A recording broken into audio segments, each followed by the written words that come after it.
So we'll discuss some Inyani Lag Baomer. But just before we get to Lag Baomer, just to go back, that between Pesach and Shavuot, we know we've been observing Sfiras HaOmer. And basically, Sfiras HaOmer is the bridge between the holiday of Pesach and the holiday of Shavuot. In fact, the Ramban in this week's Parsha calls it Chol Shomoed. He calls it the intermediate day, just like we just finished Chol Hamoed Pesach. So too we have Chol Hamoed, but without the Isser Malacha and everything else, a different type of Chol Hamoed. You're bridging the gap between Pesach and Shavuot, because the whole purpose of the Exodus from Egypt was Kabbalah HaTorah, was receiving the Torah. So really it should be a happy time.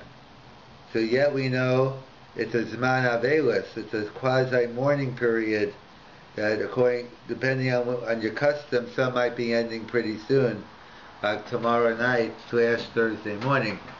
So what happened? So something later on in Jewish history happened, different pogroms, different the Crusades, other things they say, but the most famous was, the Gemara in Yevamos tells us, Rabbi Akiva's students, 24,000 perished during this time.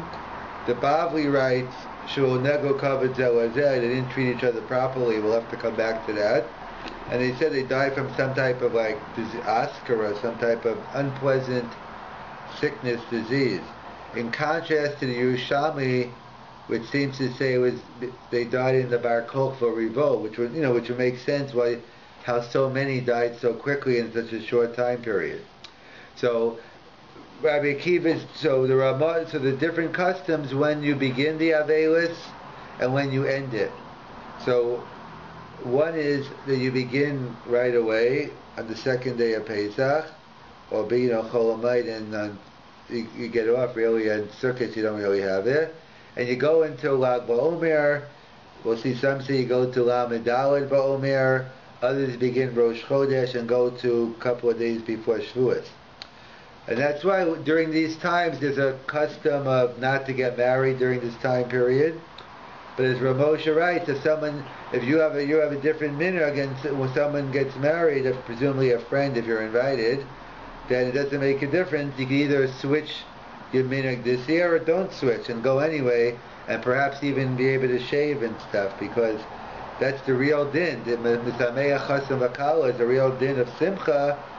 Not shaving during Sfira is only a minhag. In fact, the earliest minhag was not to get married. Then it also made the Shulchan Aruch not to shave or take haircuts. Music didn't even make the cut in the Shulchan Aruch. We'll see where that came from. But you had a different minhagi avelos of basically no weddings, no haircut and shaving, and not to listen to music. So Rav Soloveitchik has an interesting opinion regarding the shaving part during Sfiras HaOmer, because it's really, I'll call it a machlokas Rav Moshe and Rav Soloveitchik, even though it's many others, but I'll just use their names in terms of. So Rav Moshe's opinion is that basically it's a mix. There is Sfira, it's its own minhagim. You don't have to. It's not patterned after any other avelis.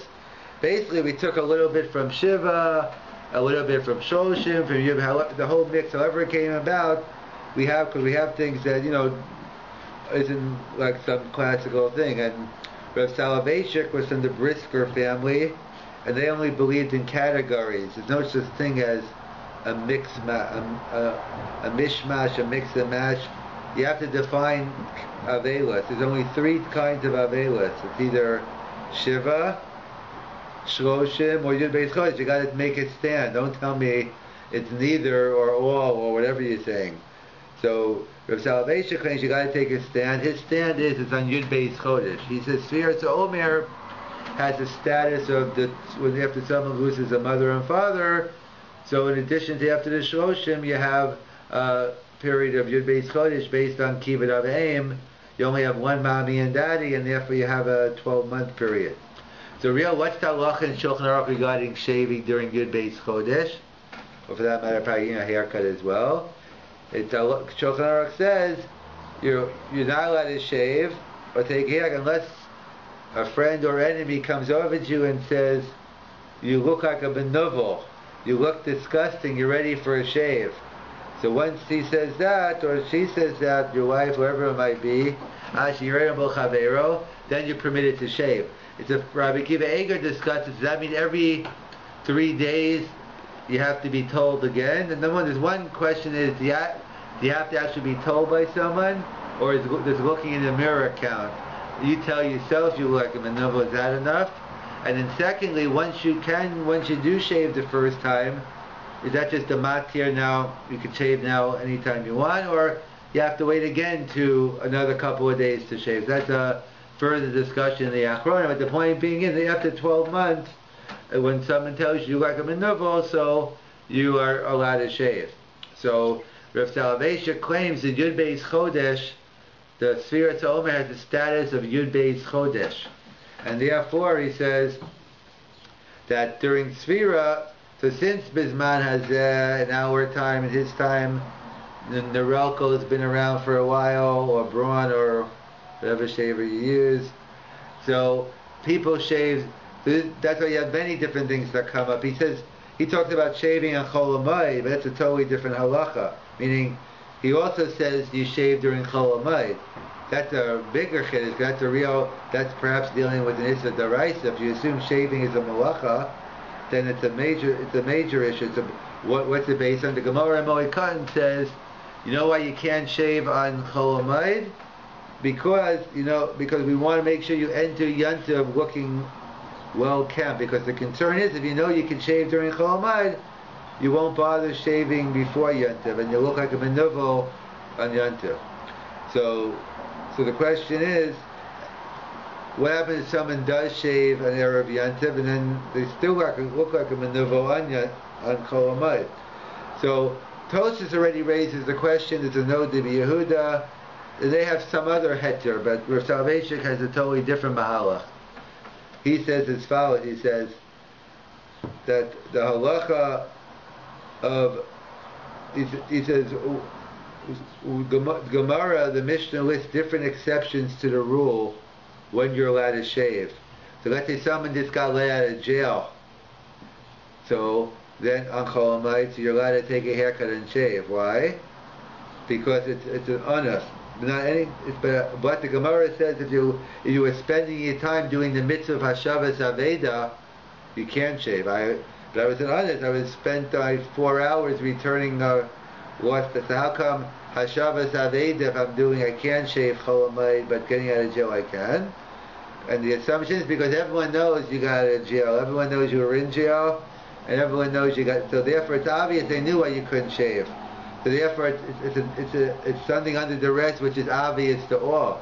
But no one has a clue if you were just sitting there, draying around, doing nothing, Erev Yantif, or you were involved in Hashavas Aveda.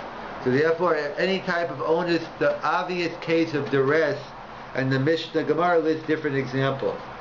So the question is, Bisman Hazeh, the Rav Selevan points out, so someone who's clean shaven, if you have a beard, so you're not going to look like a menuvel right away, so it won't be an issue. But now we live in a generation, there are many observant Jews who are clean shaven, and after a couple of days you're going to look like a menuvel. So the question is, can I shave now? So some will argue, well, no, that's not one of the exceptions in the Gemara. We only the ones given in the Gemara, and there's a low plug. We don't have a right to change it. That's a Vaja Yosef Shita and others. And Salvation says no. Of course, it doesn't mention in the Gemara because it didn't exist then. Number one, we didn't have electric shavers where people shave regularly. There weren't observant Jews who were clean shaven. So of course, the fact that Gemara doesn't give it as an exception, of course it's not. They're not going to give something that that no one knew existed at that time. So he says this is a classic example of an onus to muchach. Someone who shaves, again, if you don't shave before Yantif, the kanas, you can't shave. That you can't do. But if you shave Erev Yantif, and then you don't, now after a couple of days you need another shave, which is Chol Hamoed, so then Rav Selevan says you're allowed to shave now because it's the case like getting out of jail.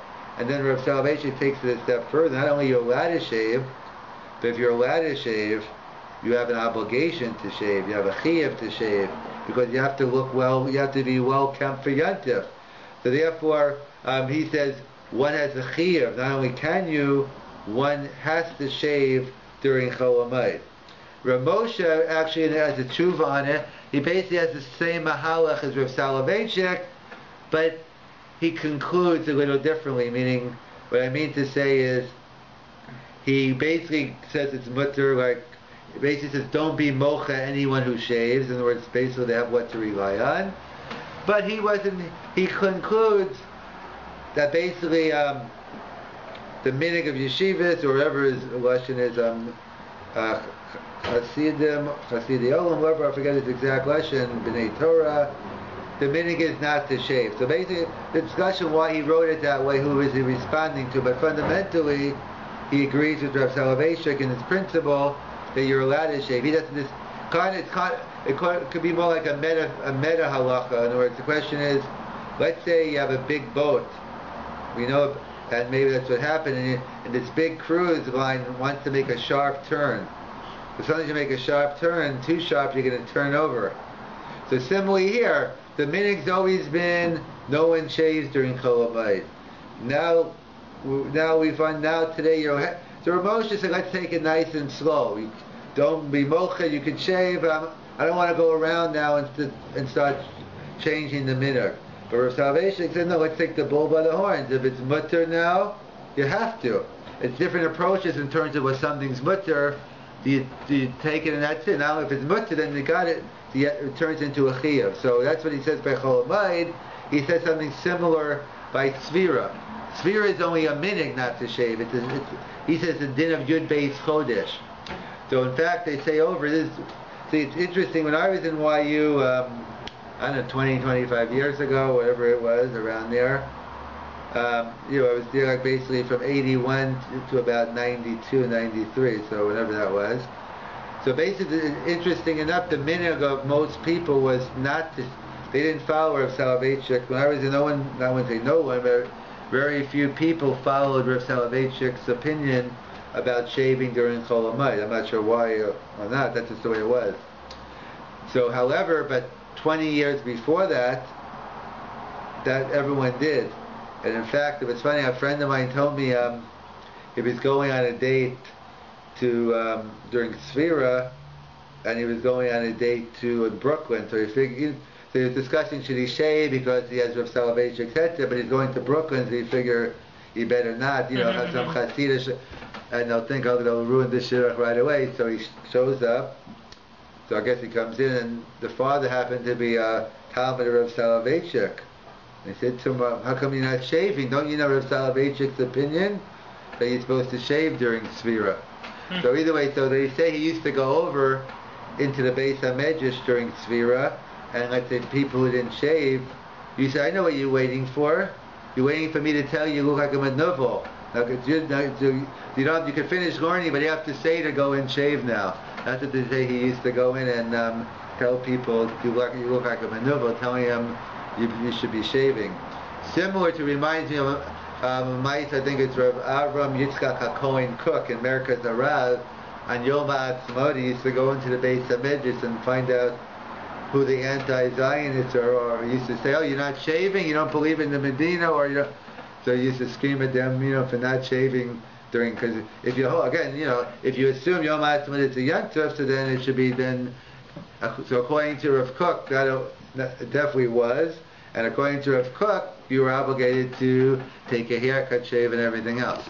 So either way, so I understand the chiyuv to shave on Chol Hamoed, because on Chol Hamoed you have a chiyuv more than usual to look like. What's the chiyuv during Yud Beis Chodesh? You have a heter to shave. No, so Rav Soloveitchik shita was in general. Maybe it's different today because people wear the shirts out, dress differently, and so to say you have to be well kempt and you're not well kempt anywhere else except to shaving, maybe I don't know what the Rabbi would say today. But his shita was a Ben Torah has an obligation to look well kempt all the time, and since you're allowed to shave, you have a chiyuv to shave. So that was his shita on Chol Hamoed, for the reason of it was onus to muchach, but his shita was he shaved, but he held to shave. It was a mitzvah to shave as well, even today. In fact, there's another minhag about. So according to the Rabbi, you can shave the whole sphere to Omer, because you look, because you're assuming you're going to look like a menuvel. there's a middle opinion, and many have a minhag not to shave at all, and there's like a middle shita, shaving Erev Shabbos. So I heard it it used to be when I was growing up, I heard it in the name of the Chafetz Chaim, not the Chafetz Chaim himself, but the Chafetz Chaim Yeshiva in Queens, Rav Henoch Leibowitz, and Rav Aaron Lichtenstein. I heard Rav Chaim Pinchas Scheimer. Do you want to pass through? You have a question? Is it Yosef Dov or Joseph Salovich? Which one? Same one. What's Same the guy? No, it's not. Well, there were two. He was named after his grandfather. Yeah, but which one are we referring to when we're doing this? The one who was in Boston. Not his great grandfather. So the one from who passed away Boston in is 93. Joseph B. Yes. Right, that's the one we're referring to, yeah. So Rav Aaron Lichtenstein, who is the son-in-law of so he wrote, but I said Rav Scheinberg and others they say that you should shave every Erev Shabbos, and logically it makes sense because they held it's only a minhag not to shave during Sfira, but it's a real din of Oneg Shabbos, covered Shabbos, you should shave in honor. So what does he base it on? So number one, he bases on the fact that number one, he says, well, he has his father-in-law's sheet that you don't even need Erev Shabbos, number one. And then he based it, there was a Magen Avram by Hilchas Tisha B'Av, where they quote about what you can do in terms of, like before when they're talking about what you can do on an Erev Shabbos there. So the Magen Avram, the examples are different, but because the society was different. But basically, the Magen Avram's klal was something you could do all the time. So then, why do it this week? Why wait? Then don't do it on maybe Shabbos Chazon or whatever it was. But something that you do all the time. Maybe not like bathing or whatever the case was. He's based on a Magen Avram that he thinks that he thinks that al covered Shabbos you could shave. And then he has another based on Ramban and Torah. So Adam is a distinction, but in fact, with Aaron Lichtenstein, when he left New York or Boston, wherever he lived, and he moved to Eretz Yisrael, and he opened up the yeshiva Gush Etzion. So he felt, even though Rav Soloveitchik was his Rebbe and his father-in-law, but he wanted to get another Rebbe when he wanted someone close by. It's not easy for someone like Rav Aaron to find a Rebbe. You got to find someone who knows more than you, and obviously someone who. So his Rebbe apparently was, from what I hear, was Rav Shlomo Zalman Auerbach, the great, Rav Shlomo. So he used to speak with him all the time. So in one of so there's a sefer put out. I think it's a common thing today to do it with different gedolim, or it's not uncommon, I should say. These people go around, I wouldn't say pestering, but they go around wherever they follow whoever it was. Every second they ask them shilas. They ask questions on all over. They if they MP3 it, they write it down, and then they put out a sefer on it. So one person was doing this to Shlomo Zalman. So I think the question in the sefer it said. This person also, I think, was a Talmud of Rav Aaron Lichtenstein. So it's clear it's Rav Aaron Lichtenstein, even though, and Rav Shlomo Zalman probably knew it because he knew Rav Aaron Lichtenstein. But he said there's a Rosh Yeshiva Echad who says you can shave on Erev Shabbos during Tzvir. What do you think? But he didn't give him the whole story. He didn't give him all of Rav Aaron's rayas. So, and he says he goes through. So he says. Basically, Rav Shlomo Zalman basically said, I understand the svara, I see why it's compelling today with shaving and all that. But ultimately, he wasn't molded to it. He didn't say it was wrong, but he kept to his sheet that he still thinks better not to shave. But he said, you could if you want to follow that Rosh Yeshiva, go ahead. In fact, that was the greatness of Rav Shlomo Zalman, actually, because Rav Shlomo Zalman was the Rabban Shal Yerushalayim. Everyone asked him shilas, and that's the way it usually works. Is the more you impose your opinions on people, the less likely you're going to be followed, and the more you don't impose. Again, assuming you have something to be followed. So a classic story they say Rav Shlomo Zalman. This to illustrate this is, someone came to Rav Shlomo Zalman. It was about an abortion, Shaila. And Rosh Shlomo Zalman happens to be very machmir, he thinks that's the halacha. He views abortion as murder, and hence he's going to be. It could have been a Tay-Sachs question. It wasn't just do an abortion for no reason. There was something going to be wrong with the child, and this person asked Rosh Shlomo Zalman, could I? So he said, don't he doesn't want to really be. He said once he heard it was about abortion, but he said okay. He said don't answer me. Think about it, because he basically was going to tell him no. He said you don't have to answer me yet. He's telling Rosh Shlomo, think about it and give me an answer tomorrow. So Rosh Shlomo Zalman, obviously he held it was usher, but so the next day he said to her, you know what? I thought about it, and there's a very nice rabbi who did live in Yerushalayim, the Tzitz Eliezer, Rabbi Eliezer Waldenberg. You know what? I think you should ask the Shaila to him, because he happens to be known. He's lenient in that case of. So it's interesting. Number one is that he himself didn't say you could rely on the Tzitz Eliezer. He said, which is a whole discussion. Reb Bleich has in one of his contemporary halacha. What could even be in the introduction? I don't remember reading it. How that's a whole question. Can you? He wants to claim that you, like Rosh Shlomo Zalman did. He wants to claim that you can't just rely on someone else. You have to go tell him to ask that person. But others, not that's a point of contention. He has different rights. But the point being is, so Rosh Shlomo Zalman wasn't doing no way. I say abortion's usher and don't end the discussion. He still felt it was usher, but he was realized there was a Talmud Chacham. He's entitled to his opinion. And that's why everyone followed Rav Shlomo Zalman, not because he was open. He wasn't. He said, if you don't want to follow me, you want to follow someone else. This is my opinion. It's not the only opinion, but that's the way. In fact, that's why I think the Ben Yehoyada, I believe, he even gives names. He says, I remember he gives the Machokas. We have many disputes, the Rambam and the Ravid, and the Ravid has some strong terminology a lot of times.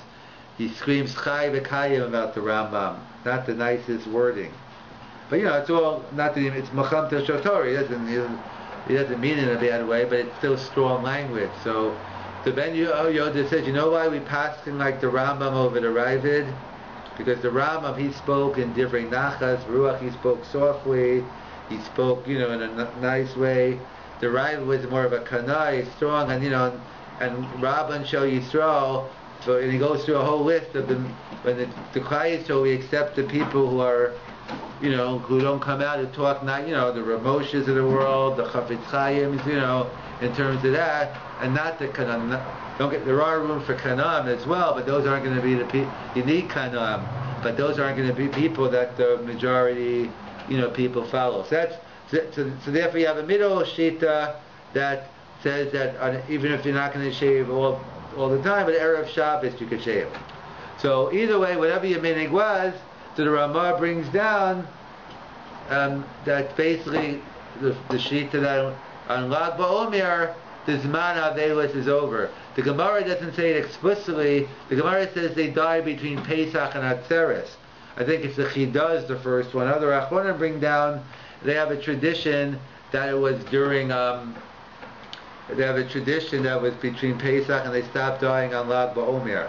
So that's what the Ramah works with. The Svardim have to wait to the next day. The Machaba says Lam and Daled Baomer. So the Ramah writes it's over Lam and Gimel Baomer. Yet, so we know, even though Vayi'erev Vayiboka Yom Echad, the day begins at night, nevertheless the Ramah says one should wait till Thursday morning.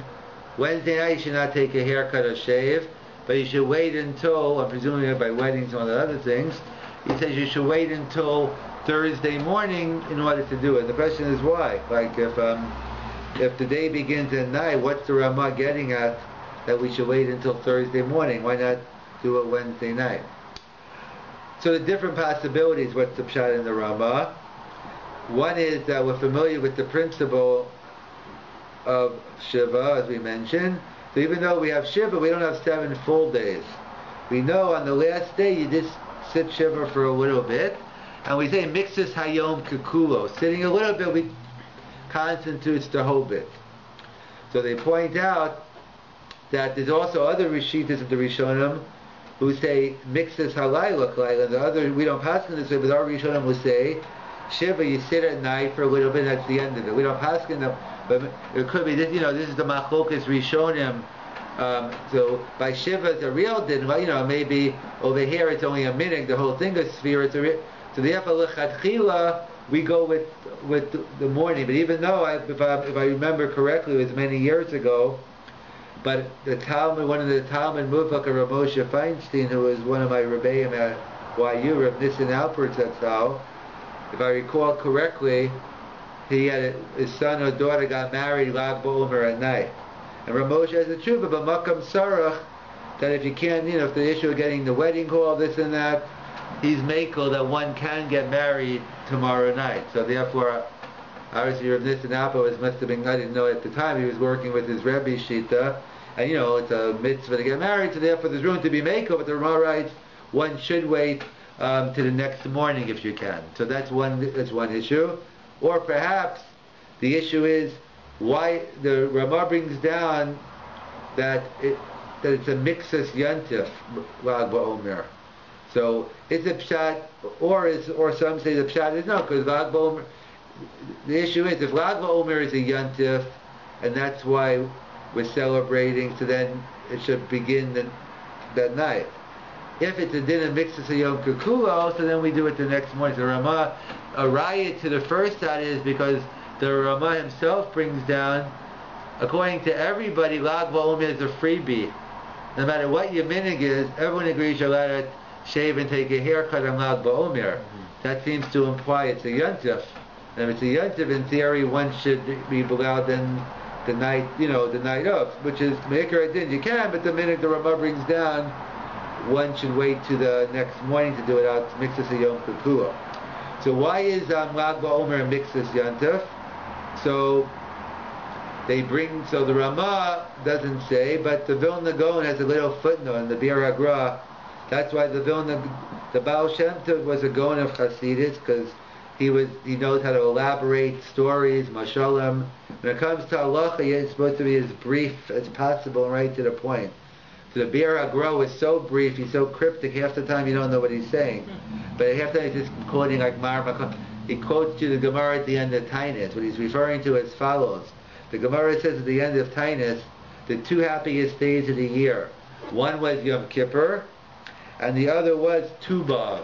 So Bishlam Yom Kippurim, it's a day of Slicha. They were forgiven for our sins, but Tu B'Av, no one, half the people never heard of it because it's not in school in the summer. So many things happen on that day. We'll give a separate share on it in the summer. But one of the things relevant to us is the Mesi HaMidbar stopped dying. The Medrash tells us that for the 40 years after the Sin of the Meraglim, what did the Jews used to do on the night of Tisha B'Av?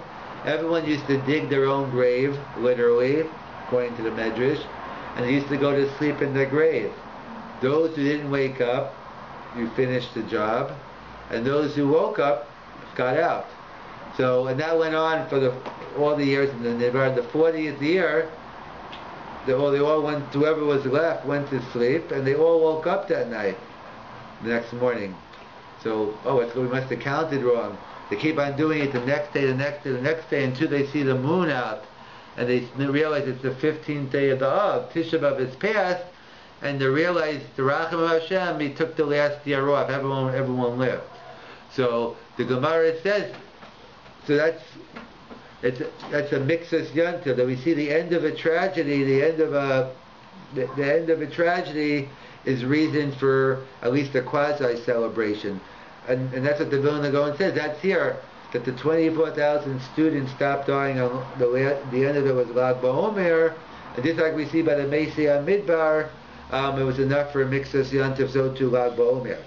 But that's more of avoiding the negative. What else happened on Lag BaOmer that's more of a positive, except as opposed to minimizing a negative? So interesting, if we go way back to the beginning in Parashas Noach, the Yud Gimel, Lag BaOmer is really the 18th day of Iyar. It's its real date. What happened on Yud Ches Iyar? So different medrashim. One medrash says, you know what happened? the Mabul started on that day. The Mabul, the flood that destroyed the world, that started on that day. In fact, that's how some bring down. There's an old minig, I haven't seen it happen, but other people, I've seen it brought down, and Mr. Schiffman says it's true, is that people used to play bow and arrow on Lag Baomer. What's pshat bow and arrow? Because the Hebrew word keshet is bow and arrow, but it's also rainbow. And rainbow is an illusion that this is the day the Mabul happened. On the other hand, the Chasim Sofer writes, later on in Jewish history, a tremendous bracha happened. The man that sustained us for 40 years in the Midbar, that started on Yud Ches Iyar. So we see it's an inauspicious time, Lag Baomer. On one hand, it's a day where the Mabul started, but it ended up a very happy time, a time where the man. In fact, Lag Baomer always falls out on the same day of the week as Purim. It's like Pesach and Tisha B'Av are always on the same date, hence there's some link between the two. So what's the link between Lag Baomer and Purim? Plag, they say Purim and Lag Baomer. But what's the link between the two? So some give different, some explain, but just like on Purim, what happened?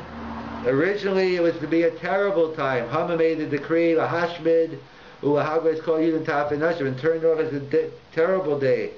And what was the end of the day of a Nafachu, a reversal? Haman was killed.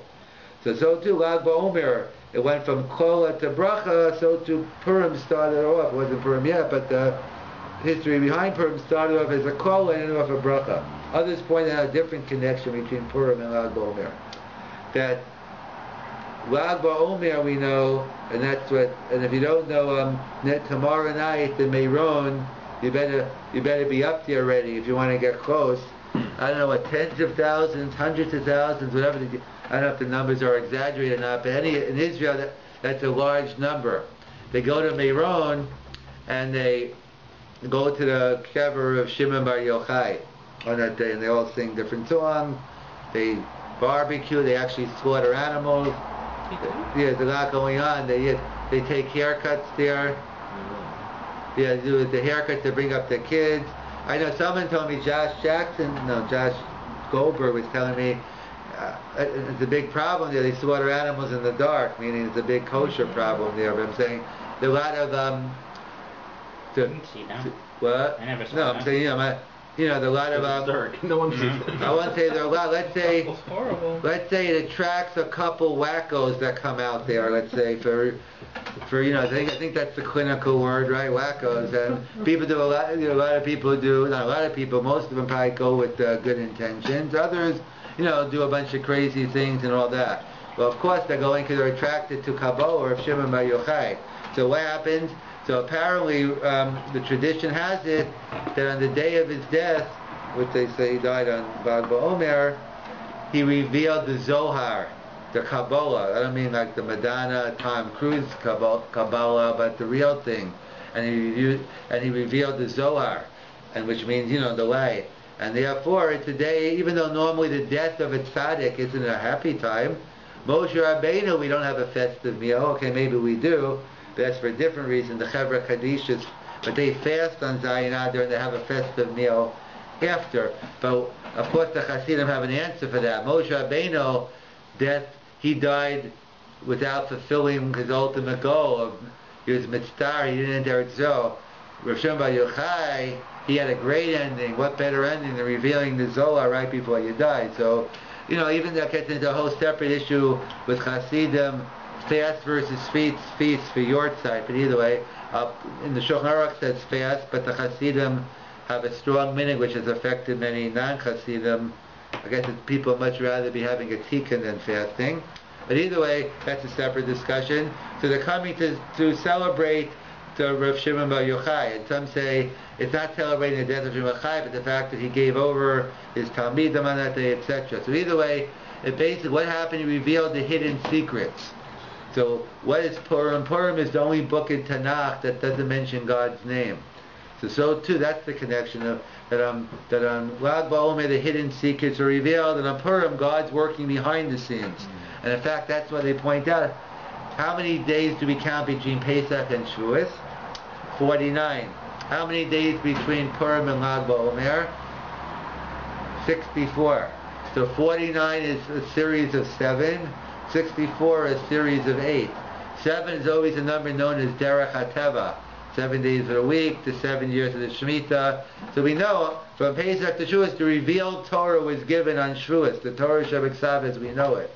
But on Purim, and which is God working behind, which is the Torah Baal Peh, but on Lag BaOmer, the revealed, the secret of the Zohar, the mystical Torah was revealed. So again, showing a link between Lag BaOmer and Purim, and therefore we have to realize that Lag BaOmer is an inauspicious time. That it was the day of the Mabul happened, but it's also a day of the Man, and therefore we want, just like Purim, we wanted to go from Kol to Brach, and just to conclude, that's why Lag BaOmer is all about Hakaras HaTov, because it's the day the Man fell. Like everything in life, the first time someone does you a favor, you can't thank them enough. They do it tomorrow. The next day, we're in the generation of entitlement. You wake up, you expect it by then. But the trick is that to be thankful for the Man, not only on the first day it fell, but 40 years later, when you're getting it every day, it's easy to take things for granted. That's why we wake up every morning. In theory, we say Moda Ani, and I think it was Tony Curtis? Was he like one of these speakers? Tony Robinson. Tony Robbins. What's his name? Tony Robinson. I don't know. Was there's Anthony Robbins is one of the motivational speakers. Tony Robinson, Tony and Anthony are the same name. Tony Curtis? I don't know. Am I making it up? But either way, I just saw it on the Aish. I just saw it on the Aish website. I don't know, you could look it up on just those passing. So whoever it was, one of these rabbis listened to the CD and he said, "I'll give you the secret to be happy and successful." And Baruch Shekivanti, whoever it was, he says, "I wake up every morning, I thank God," or whoever, I don't know if he said God, but that's what we're talking about. He thanked God that he woke up this morning, have a head over the roof, have food on the table. And how you begin the day has a lot to do with how the day is going to go. If you wake up feeling, okay, this person owes me, I can't believe this person this person has to do this and this for me today, whoever. So someone goes with the attitude of gratitude that everything's a gift, so obviously that's going to lead to a much happier life. So, he's just saying an age-old secret we know, Modani Lefanecha. And that's what we have to realize. It's easy to appreciate the first time you get a gift, but the challenge of the Man was every day for the next 40 years to have the gratitude of that. And that's what we have to Lag BaOmer. It's every day, but especially Lag BaOmer, where the Man started, we have to have the gratitude to HaKadosh Baruch Hu for helping with Parnasa and everything else. So Man and flood, same day? Yeah. Man and flood, same day, and that Yud Chet.